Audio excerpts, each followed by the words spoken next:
This is a weekly roundup presented by the Conversation Project, and I am Jay Cleveland Payne. 12 stories I'll present to you right here were caught my attention based on your engagement with our Conversation Project feeds all week long on Facebook and X. This is going from Friday, December the 28th, 2024 into the new year, Friday, January the 3rd, 2025. These stories were presented in the weekday program we call Things You Might Not Have Heard, and they need another look to expand on the story or explain some discussions on things going deeper as I got more content and more comments from you throughout the week. We'll explain how the stories got selected into this. Your engagement affects everything here, and tell you how we got all those things at the end of the program. But right now, details from the Conversation Project can be found anytime you want to at our website. This is theconversationproject.com. And of course, email me with your comments, concerns, and criticisms as you will, the conversation inbox at gmail.com. Today's episode is for the week ending January 4th, 2024. As I said already said that, from the 3rd to the 28th. And we have the 12 stories that we are going to review for this one hell of a week we had this past week. Starting off with story number one, the story that basically overcame the entire week and was the big story until the other big stories came in there, forcing the news crews to basically come back to work early on Monday because they had to cover this very big event. And that's the former President Jimmy Carter passing away at the age of 100. Awarded the Nobel Peace Prize in 2002 for humanitarian human rights in the world. He's been hospice care since 2023. Let's go back into detail on the actual story. Of course, passed away on the 29th of December 2024 at his home in Plains, Georgia. He had been hospice care for quite some time, since February 2023. He was 100 years old at the time. Started his life on October 1st, 1924 in Plains, Georgia. Graduated from Naval Academy in 1946. Served until 53. Spent time as a peanut farmer and then went into politics. Eventually became our president of the United States from 77 to 81. This presidency wasn't so great. Now, the great things from it were the Camp David Accords. Egypt and Israel had a peace deal in 78 that lives till this day, and some things as well. However, it was marred essentially by the Iran hostage crisis. 52 American diplomats and citizens were held for 444 days, plus energy crisis, things like that, high inflation. The economy wasn't great, and so he was not able to hold on to things going forward. After that, he became the thorn in the side of pretty much every president going forward, because instead of going away quietly in the night, he started a Carter Center and did things for human rights, disease prevention, conflict resolution, essentially showing up in other people's countries to fix their elections. Couldn't fix ours. Got his Nobel Peace Prize, as we said, in 2002. And of course, Habitat for Humanity, building houses till well into his 90s, when people are like, sir, you got to get that hammer up, get off that ladder. You're kind of old for this. And then he kept going. Essentially, the only thing that stopped him was hospice care when he went to hospice care 2 years ago. Of course, he survived his wife of 77 years, Rosalynn Carter, who passed away in 2023, a few months after she entered hospice care after her husband did. And then, of course, her husband lasted this much longer. This was a weekend, or a full week. No one was expecting this one because no one really expected it. Jimmy Carter was, as far as we can tell, fighting to live forever, as far as anyone could tell, but it is what's happening. Now, today, Saturday, as I'm recording this, they're prepping for a long-standing, basically, week of celebration of Jimmy Carter. His lying in state and his funeral services in Georgia begin today. And on the 9th of January, you'll have a funeral planned in the Washington National Cathedral, where Joe Biden will actually declare that National Day of Mourning and give the eulogy there. All the former presidents, even Donald Trump, will be there, who's a former and going to be current. So it's one of those things. We'll see what's going on with that one. We are celebrating the life. We're celebrating the achievements and some of the non-achievements, but essentially the legacy of Jimmy Carter. And it's going to be a great celebration for quite some time.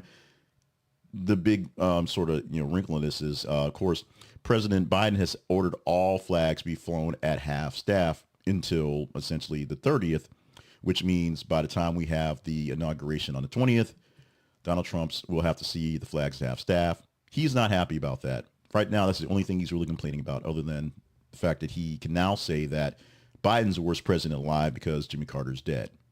I know that's in bad taste, but I had to say it because that's basically the way it's being put out there. Other than that, everyone else is celebrating the legacy and celebrating the life of one Jimmy Carter. Next two stories are the stories that overtook the Jimmy Carter story. and meant anybody who wasn't working on New Year's Day had to come back to work again to go through this whole rigmarole for many days and do some actual real work. Jimmy Carter, his obituary was written literally years ago, ready for him to go as it went to go on. That's how the business works. What happened on Wednesday, starting off at about 3 in the morning and then again at 8:30 in the morning local time in New Orleans and Las Vegas, turned into a whole work week for folks who should have a full week off. Now, let's start off in New Orleans, the first attack, and we're calling it an attack. The headline we're using, because we had to update this basically every single day going forward because we got more information. The FBI says no other suspects involved in the New Orleans attack. The FBI actually confirmed that Samsudin Jabbar, the perpetrator of New Year's Day attack on Bourbon Street in New Orleans, acted alone. The 42-year-old U.S. Army veteran from Texas drove a rented pickup truck into a crowd, resulting in 14 deaths, him as a 15th death, and numerous injuries in the accident. He was shot and killed by police at the scene. As he jumped out of the truck, he basically started firing at people. Police fired at him and killed him on the spot. Investigations revealed that Jabbar had pledged allegiance to ISIS months before the attack, but was carrying remote detonating devices for explosives that were placed around the French Quarter. But although he pledged allegiance to ISIS and was working in tangent, if you will, there was no actual links to him doing anything that were allowed to something like a coordinated attack. He didn't have any accomplices, didn't anybody working with him. He didn't talk to ISIS Central that said, do this right here. He just had it in his mind to do this. It seemed like the place of convenience, and going down the street and hitting the people in the car was just sort of a convenient thing that I guess he decided to go out in the blaze of glory at that point. There was a lot of actual prep for this. A lot of back at his home, bomb making materials. Back at the Airbnb he stayed in, bomb making materials, where he built these bombs on site and moved on there in the what was going on. Now, the biggest story behind Jabbar is his backstory: 2 divorces, financial ruin, recently being taken away his rights to see his kids, and essentially just being in such a bad place that he had nowhere to go but decided to go with this thing right here. He is a long life Muslim, but he is a American-born citizen. So it's not something that he immigrated here or came here with some sort of agenda. He just is what he is, and it turned into what it was. More questions are being come up as we find more answers, including they're finding some mysterious substance that was mixed into the bombs making he did that's never been seen in America before, which they have to figure out where that came from. But the biggest kerfuffle on this was the kerfuffle that were the press conferences between the FBI, the local authorities, which were a little bit muddled at the beginning. Then it got worse when the senators and the governor showed up. And then after a day, they were like, okay, we're going to tell you what's going on. Here's what it is. Here's what's going on. We got this going. Let's go ahead and move on, because there really are joining stories about the Cybertruck explosion in Las Vegas, where an Army soldier was identified as a victim of the Tesla Cybertruck explosion. So hours later, after the run-in, literally the run-in happened in New Orleans, a Cybertruck exploded in front of the Trump International Hotel in Las Vegas. And Matthew Allen Linsberger is the man identified in the truck who rented the truck, set the bombs off to whatever thing we found later on. He has videos, he has information, he has a manifesto going for it as well. More or less the same sort of issues. However, this is not so much an ISIS attack, but a political thought process that is a sort of focusing on the incoming administration. This was meant to be a statement. They don't seem to be related, although the similarities are just sort of there. He is an active duty member of the U.S. Special Forces. He's actually in the Army right now. He was on leave from being stationed in Germany, came home for Christmas essentially, and did this thing here. The site seems like it's basically political because it's a Trump hotel. It's in Las Vegas. It's close to where he was staying, so that's essentially where the facility is. And it was a Cybertruck, meaning Elon Musk having so much sway over Donald Trump right now. That's what we're believing. That part has not been confirmed, but that's what we're believing going forward based on what he's saying. He basically shot himself before the explosion, which was sort of what one of the questions was, how was their body left in the car? Did somebody plan it? Did the Cybertruck drive itself from the place and then blow itself up? Cybertrucks can't do that going forward. Now, basically what he was dealing with was physical pain, some pain and some issues going forward, and some psychological issues from a concussion from serving back in the day, and essentially just being disillusioned and wanted to essentially make a wake-up call to our administration, our people, that we're the greatest country in the world and we're squandering it with forever wars. It's hard to sort of parse out what was going on with this thought process because it's hard for people who have mental issues or dealing with severe issues like this to really rationalize what they're doing. You kind of read what they're saying, you listen to what they're saying, you watch what's going on, and then you try to figure out where this is coming from. Since we don't have a body, we don't have a person to actually interrogate, and all we have right now are bits and pieces of videos and manifesto type stuff, we'll have to piece it together. No direct connections to the two attacks have been made. They happen to serve in the same similar places. They both have army backgrounds. They both rented their cars from a similar app, which is really all coincidental. That's all circumstantial, but no actual issues going forward. Okay.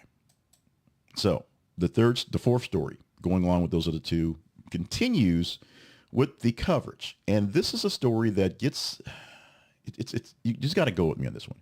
And so while everyone went back to work on New Year's Day to cover this story, even though there wasn't really much to go on in a way of advancement towards 7 p.m. Central Time, my time, 8 o'clock Eastern going forward, CNN went ahead with a well-publicized documentary of Luther Vandross at 8 o'clock Eastern. They went to their taped Luther Vandross thing while other networks, basically everybody else who had a network, stayed live for more and more hours. There was not anything else significant that was released within that 2 hours that they did for the documentary.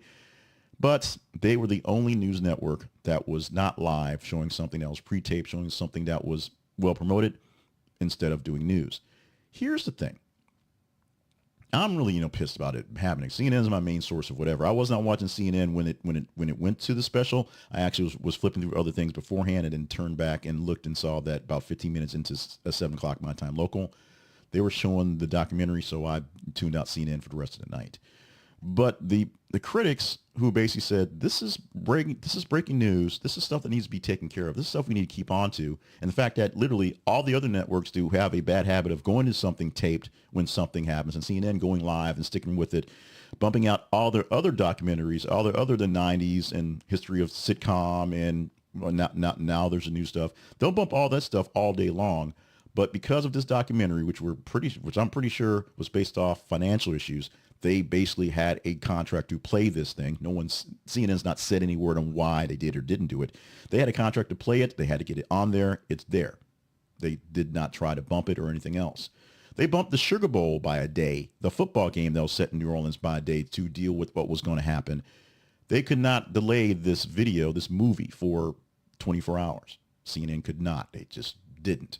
So they're getting all sorts of flack from many people, including editors from other networks, other places, and people who used to work at CNN thinking, this is not how CNN should be working.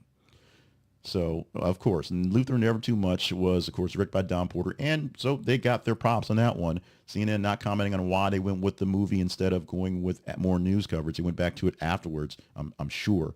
But at that point, it was, Fox News for the rest of the night for me to watch going forward, because there really was no need to even deal with CNN, who basically did it to themselves on that day. Have they recovered? Probably. They probably have recovered other things going forward. But on New Year's Day, when the attacks happened, first the New Orleans stuff, and then when they were getting bits and pieces from Las Vegas, they should have stuck with the coverage. They did not.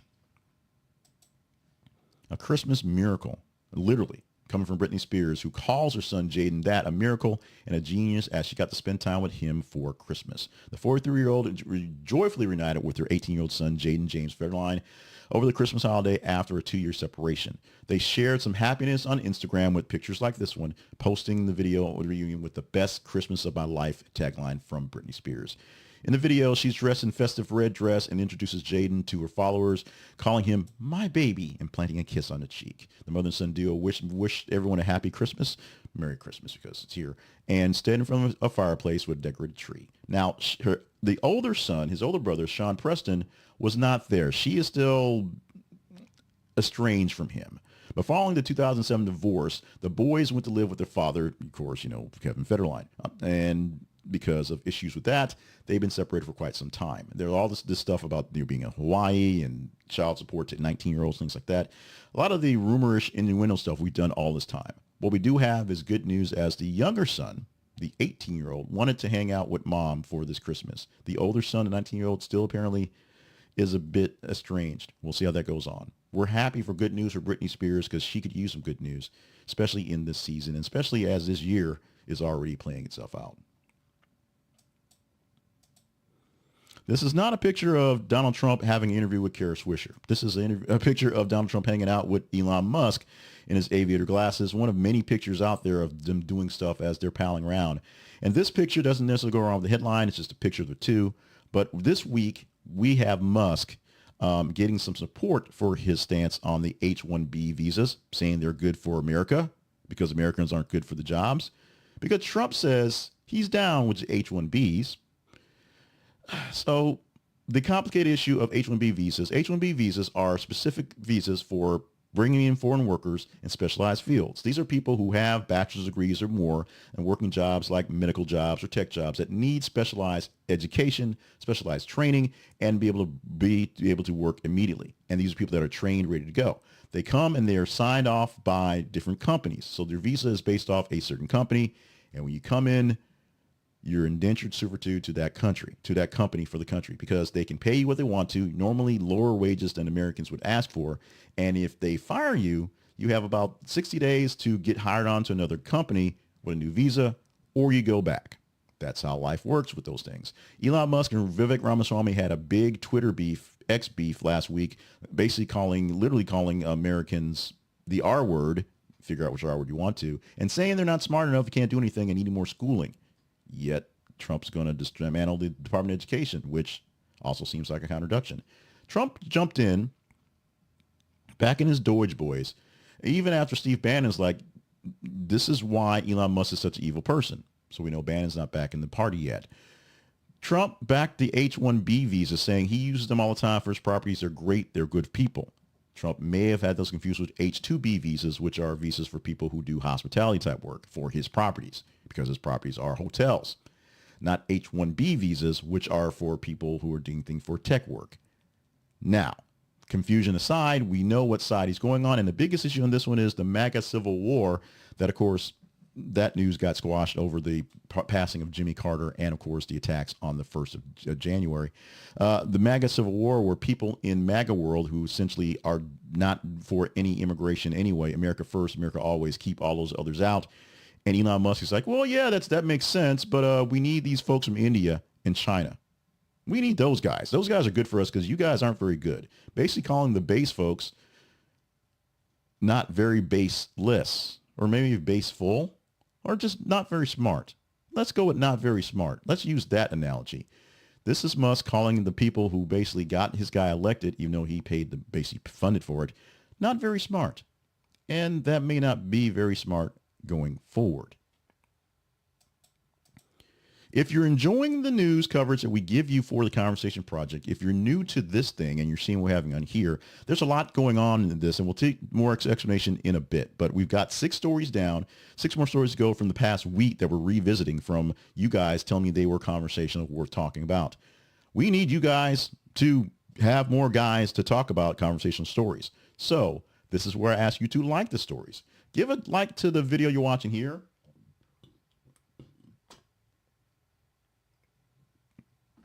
If you're a regular, it's a reminder to like other things that we produced so that the algorithms will show it to other people. But of course, so that I will know that we got the good stories here. I'm picking the right ones. We'll explain in a moment how the stories are picked from this one, because we post stories all day long, and we literally use you to tell us what stories are worthy of chatting up. If you know people who enjoy this type of programming, this type of news, and my quirky commentary, or just want to have a laugh at somebody, me in particular, share it with other folks out there across the internet so they can see it directly, and hopefully they'll like it as well. And if you had this shared to you, or the algorithm fed it to you, or you see me pop up here and there, and you're not a regular subscriber, we ask you go ahead and subscribe on whatever situation you're on, whether it's Facebook, X, or YouTube for this particular thing. Or when you go to our website, you'll see where we're located in other places as well. Subscribe to the means that you like to see it in. Our TikTok is very popular, so check that out as well. Subscribe so you make sure you're getting us in your feeds, either whether this is coming out to you on a live broadcast or as we post things out 24/7 all day long. Back to the news. We got some answers. We're not near resolution yet, but for the New York City subway killing, where the actual assailant was indicted on charges. The charges are first-degree murder, second-degree murder, and first-degree arson. His name, Sebastian Zepeda Cahill. He's a 33-year-old Guatemalan national who's been living in homeless shelters. He's actually been deported once years ago and came back across the border. And so he's been living in homeless shelters. He seems like a nice guy until he gets drunk and high, and then he goes crazy. That's essentially what everybody says about him, roommates and people who've worked with him in the shelter and in trying to get him better places. So that brings up a whole lot of the questions on, immigrations. Meanwhile, the victim also identified, 57-year-old Debrina Kawan. She's from Toms River, New Jersey. She was asleep on the train when she was set fire. She died from severe burns and smoke inhalation. She also a homeless person, so she was basically there trying to stay warm in the cold in New York City. And this brings up the issue of homelessness in general in New York City and the overarching issue of subway security. The subway's security on New York City is a national story, literally a national story based on Daniel Penny and his acquittal from weeks ago. But this story here wraps up all the big tenets of the MAGA agenda. It's all there. It's illegal immigrants. It's crime. It's homelessness. It's things that should not be done. It's a lot wrapped up here that will be dealt with by the next president coming up in a few days when he takes over and going over, because he's going to fix everything day one. I say that, not even tongue in cheek, just, being flippant. There's a lot of things that need to be fixed. A lot of day one things that, in my opinion and opinion of many other pundits, I'll call myself pundit here, aren't going to fix things, make things really, really bad on the get-go. We shall see. We do know that Zepeda Cahill has been indicted. We'll see what happens going forward as they work through this one. In response to this, actually, for crime, another bit of iconic imagery, the guardian angels, the guys in the red jackets and berets, are walking around the streets, walking around the subways, just keeping an eye on stuff and calling people in if they see things out there. It really is no joke about the crime and just craziness what's going on in the subway system in New York City and probably many places near you, as crime is essentially coming down by all stats. What you see is what you see. And if you see crime in your area, you don't see it coming down. You just see more crime in front of you. Let's go to Wicked, which becomes the highest grossing film based on a Broadway musical as of this week. The film adaptation, and remember, it's a two-part movie, so if you put them both together, then it's definitely going to blow the doors off the money works. But it's achieved this box office success as of December 27th. It has reached $599 million worldwide, which surpassed Mamma Mia, which had lifetime gross of $610. So it's only got, 11 million to go to beat Mamma Mia's big number. It earned 164 million globally in the opening weekend, which was a good start to it. It's still got a ways to go to some other big ones. It's just in the time frame we have. The Lion King as 1.6 billion and Frozen 1.29 billion. So those are theirs. But there's also reverse. The musicals came after the movies as opposed to the movies coming after the musicals. So it's there. Big ups for John Chu, who is John M. Chu. Make sure you get it confused anybody else, who is director. And of course, Cynthia Erivo and Ariana Grande for playing the roles of Elphaba and Glinda. In the adaptation of the prequel, the book from inspired by the movie, the Wizard of Oz and the Oz books themselves. The two-part adaptation means the sequel, number 2, Wicked, for good. Scheduled for release November 2025. So next Thanksgiving, enjoy the second part of Wicked, as this past Thanksgiving you helped enjoyed and rose up the story of the prequel to Oz, the bad witches, the good witches, and all about the animals going set forward here on the Oz world. We bring the return of Meghan Markle. She returns to us I guess. First to Instagram on a film that was done by Prince Harry, a Prince Harry production, as the Duchess of Sussex is wandering through the beaches after a 5-year hiatus from the Instagram. New handle, new life. Meghan, Meghan.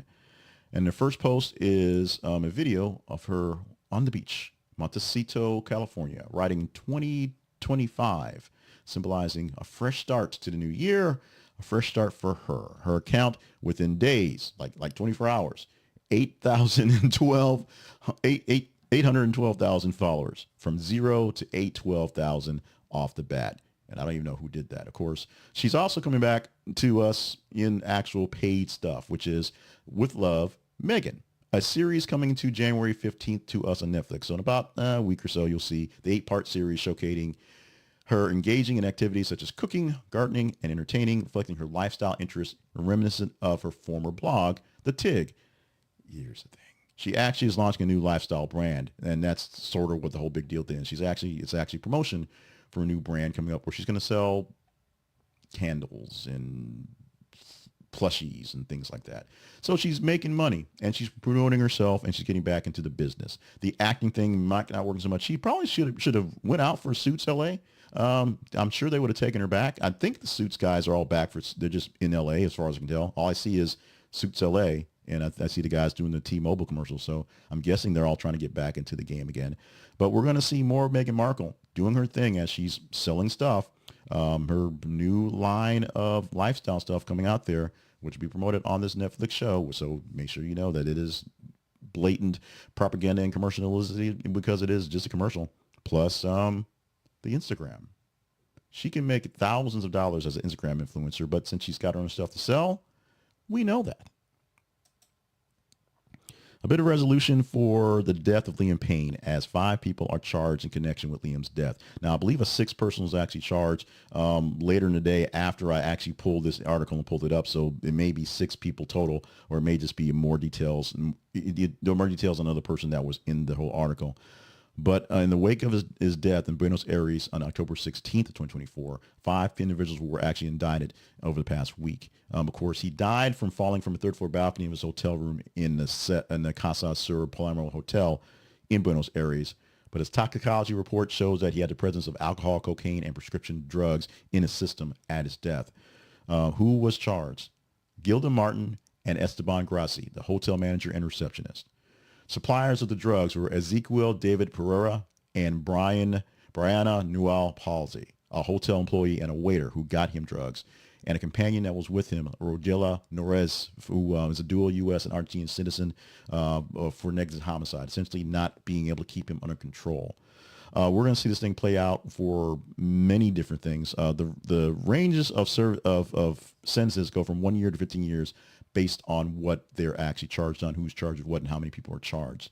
And this is done in the Buenos Aires court, the Argentinian court. So their system, obviously, your mileage may vary where your system is. We'll see how this thing plays out there going forward. He was actually in Buenos Aires with the former bandmate Niall Horan on tour, but this was a separate issue where he was separated from Niall at the time. We're learning more details about why he was there and what was going on and what happened in response.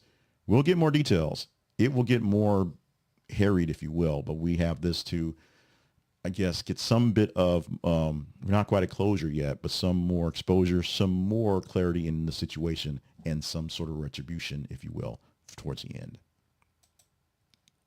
This next story I didn't think much of when I posted it, and it took a while for it to take off, but it took off when I made a clip of it for you guys to enjoy inside of the Conversations feeds, posted to our YouTube and to our TikTok, where many people have engaged in this one as maybe part of our existential crisis, which is the problem with children in general these days.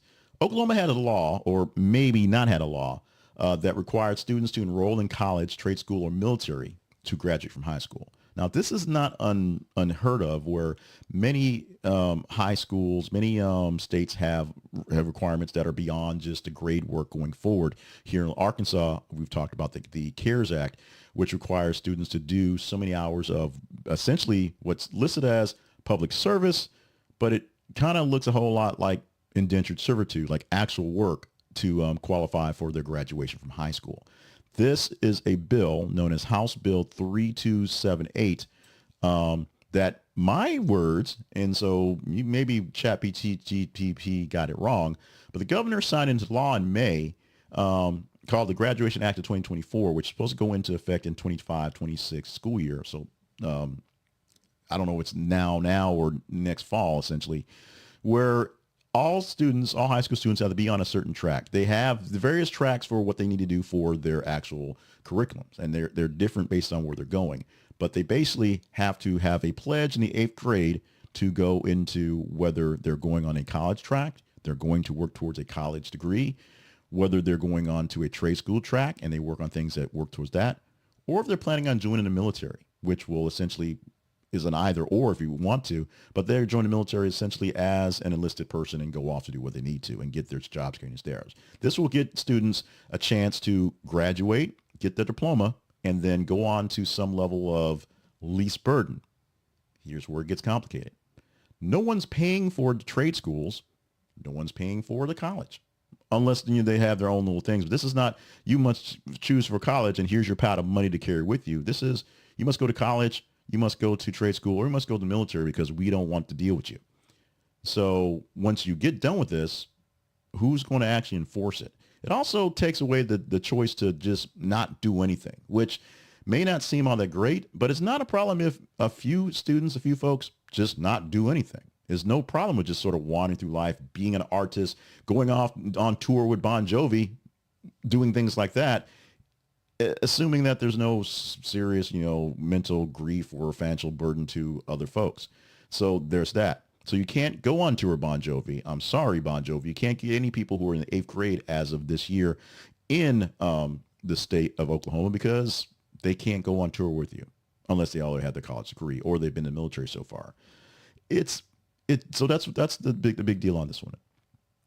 Your math requirements are basic. Your career technology education based on where you're going to go. If you're going to do a tech career, maybe do something more like FFA or something like a shop class that gets you towards that actual level of working towards a apprenticeship. If you're going towards business or education or science or whatever, your curriculum will be based on things like that so that when you go to college, chances are you won't be on a remedial level. You'll be ready to go, or you just go to the Army, the Air Force, the Coast Guard, the Marines, the whatever you need, the Navy, and just do what you're going to. Now, there have been a lot of critics back and forth in Oklahoma on this one because it takes away essentially free will and free choice. There were a lot of critics. I see over here, my computer to my right is where I have my stuff up and I do the comments and things like that. A lot of critics on the comments who said, this doesn't seem like it fits. Many people were like, yeah, let's do this. Make them choose something. They need to not get off their duffs and go do stuff. But it's not that simple. It's not that easy.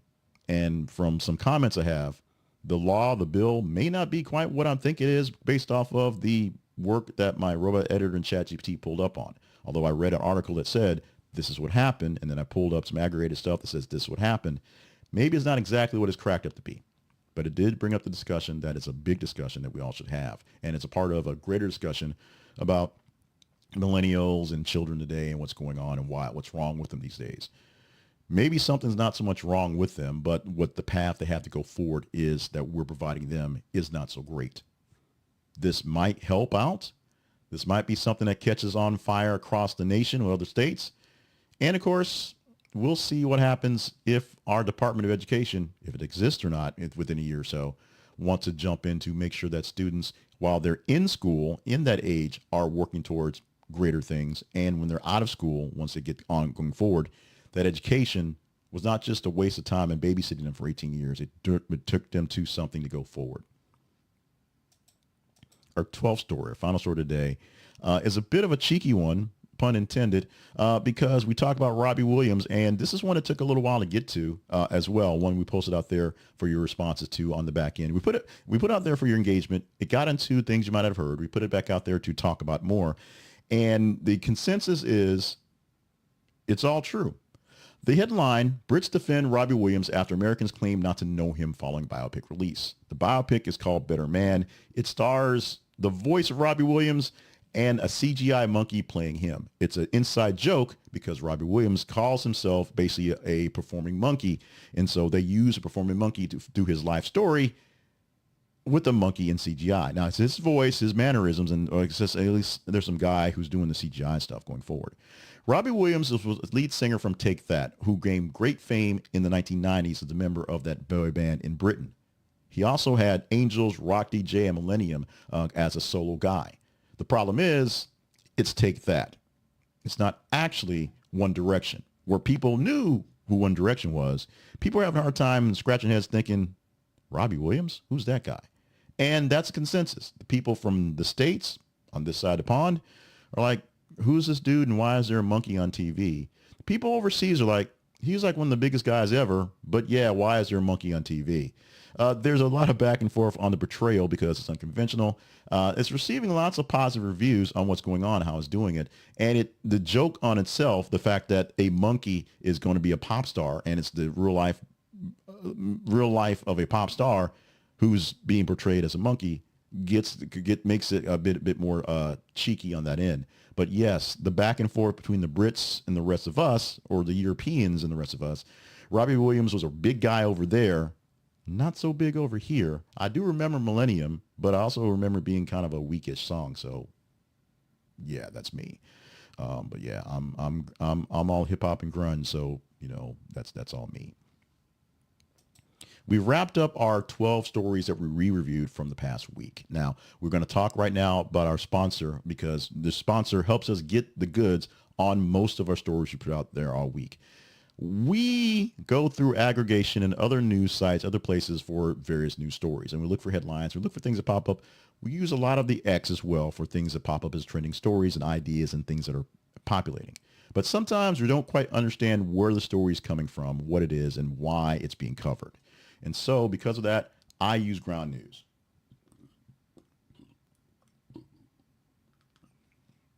And if you are a news nerd like I am and want to get deeper details in the news that you're receiving, because it is about the news you're receiving, then ground news is what you need to check out too. This is a sponsor that many commentators online, many news sites online from both sides of the aisle have reached out to once it came out there, and they are more than happy to share themselves with the world and people wanting better news, more nuanced news, less biased news, if you will. Now, here's the thing about ground news. They don't actually do news. They are an aggregator. They're just like me, essentially. They're an aggregator. But what they do is they take news stories from around the world and give you an idea of who's actually covering it and how they're covering it. You take a story, take a headline, take a topic, and put it in the ground news. You'll see the headline, the various sources that are promoting it. So Fox News, MSNBC, CNBC, AP, Newsmax, whomever. And they give a score on basically how biased they are, whether they are centrist, AP service, or Reuters service, which is since to be a wire service. You may not think they're centrist, but they are. Versus Fox and MSNBC, which are blatantly right or left leaning. And they tell you how many sources are covering it, what the kind of range is that one, and what's going forward with that one. So you can see if a story is getting this coverage. You can see if a story is getting the same story is getting coverage, and the difference between the headlines and the actual coverage is being put there. And what really is great about ground news is their blind spot feature. So if you are a siloed news person, and I'm not saying that that's a problem, but if you're a solid news person that gets most of their news from a Fox type stuff or most of the news from MSNBC because you don't trust the other side, there are stories based off time, based off efforts, based off things they don't want you to see that aren't being covered. You can see what the other side is talking about for yourself, and you can decide whether you need more of that one or you need to stay in your silo. That's one of the great things about ground news. They do this news all around the world, for local, for state, for a national news, global news, if you will. And you can do this for half off. Use our link. This is theconversationproject.com/ground news. This is theconversationproject.com. This is theconversationproject.com/ground news. And our link will provide you a half off a subscription to all of their various levels, all 3 levels. I use the top level so we can get what we can out of this. And we use ground news daily to check out various stories. And often we'll take a story, we'll see it from one place, and then I'll see what the other side is doing. And I'll do something tricky like take the right-leaning headline with a left-leaning story and see what happens with there. and we'll see what response we get there. We'll talk about the engagement in literally mere moments, but we need you to be more engaged with your news. And if you're a person who wants to make sure you get the right from the front, literally from the horse's mouth, either horse, use our link. This is conversationproject.com/ground news. Get half off their services, half off their subscriptions for the year. Use it in the app, use it online, use it on the website. This ground news is the, I guess, greatest thing since sliced bread, pants on pockets, for your news coverage. And if you don't like a certain news coverage, find out what everybody else is saying about it and see if you may want to go back to it. Ground News will take good care of you. We get a small commission from them. They're taking care of us. Check them out at this. It's conversationproject.com/ground news. We have lots of calls to actions to come, so bear with us for this one. But the Conversation Project lives online at this. It's theconversationproject.com. Our online home has all the things you need. But before we get to the calls to actions, we have to thank our partners. Our partners are people who have literally ponied up direct funds to us to do more things, better things for the Conversation Project and the greater work at More Better Media in itself. So we have 3 levels: pot of coffee. No one's gotten to it yet, but it's there. Cup of coffee at Harold Braxton, Colby Green, and Eldon Kidd, and spare change level, Joy Winters. These are people who give us money, literally money every single month in the Buy Me a Coffee platform to allow us to do more things. We also have the sponsors. So if you want to visit a sponsor, they're all affiliate sponsors who get a small commission back. Partners directly fund stuff. They get direct access to me. They get more of the details, and they get some of the really dirty, sad details of the really bad things behind the scenes. We are going away from having to do all those crying and things because right now we're not in tragedy mode. Tornadoes have been long past, but we want to let you know what's happening. So if you want to get more detailed on what's happening and understand why some of the things happen, not just see it and kind of go with it, become a partner. We ask you to become a partner. If you are on YouTube, it's even easier. Click the button for join and join as a membership. The levels are still there. There's still 3 levels of membership, but they're actually less expensive. So there you go. So you can help us out and pay less money to us on that basis going forward. So we're looking for your help. We thank you so much for all that you can do for us. And we are appreciative because that means we can do more for you and everyone else out there. Now, the calls to action. Our website, once again, this is theconversationproject.com. Our email address, theconversationinbox@gmail.com. Go to our website, visit us, learn all about us, see what's there. We have links to sponsors and partnerships, but we also have links to past episodes of things and all the ways you can find us. You can follow us various places and get in gear with us going forward. You can email us anytime you feel like it with your comments, your complaints, your concerns, or just story ideas, just what you want to talk about. We'll talk about it in the email at theconversationinbox@gmail.com. On our feeds, Facebook and X, we do also do Threads, but Threads isn't really popping as it could be, so Threads isn't as effective, but we do check it for some manner. We look through Facebook and X for your contributions to engagement, see which stories are worthy of talking about. Facebook.com/thisisconversationproject, X.com/th_conversation. The stats and the changes to the platforms make it harder to really engage like we could in the past. So that's the sort of the sad thing. Now that we've upped our game with our production level and things going forward, the actual data is still now a little less sketchy, a little more sketchy, a little less stable. However, we take your engagement scores, we take the stories that you like to see and put them into the queue. Every single weekday, Monday through Friday, we produce things you might not have heard, which is stories that take the top parts of the story's engagement, basically how many times you look at it, you engage, and you click emojis and comment. And we pull them in there, and we take from the top half-ish or third-ish or whatever, and take a number to produce. For Friday, Saturday, and Sunday, the weekend, we put that out on Monday, give you 10 stories from 30 of the top 30 top stories from 90 of the weekend. Tuesday through Friday, it's 30 stories. 15 top half, 8 of those stories provided. And then on this weekend, we go through those stories, we present it in those things, look at some of the comments that we receive on my comment machine over here to see what people are reacting to, look at things that might need more reaction to it, something that updated since we put it in there, and things that just sort of catch my attention as this is kind of the top thing to talk about. This thing really means something. And so that's where we get the roundup of stories, 12 stories that we already presented throughout the week that need a little extra look for this weekend. Let's just remember what a week it was and what a week it was. The week ending January the 4th, 2025, the first week of the new year, although it was really only a couple days. First full week is next week. The first couple of days have been a ride so far. Hopefully this is not a harbinger of things to come. It will not be so bad. It will not be so bad. I mean, it's so bad. We're going to start off this year with a reminder. Maybe you may have some lingering feelings from the past holiday season going into what's going on. Reminder, the National Suicide Prevention Lifeline is on your phone. Call or text 988 on your cell phone. You can also visit 988lifeline.org online. For 24 hours a day, 7 days a week, someone can talk to you or text you in English or Spanish.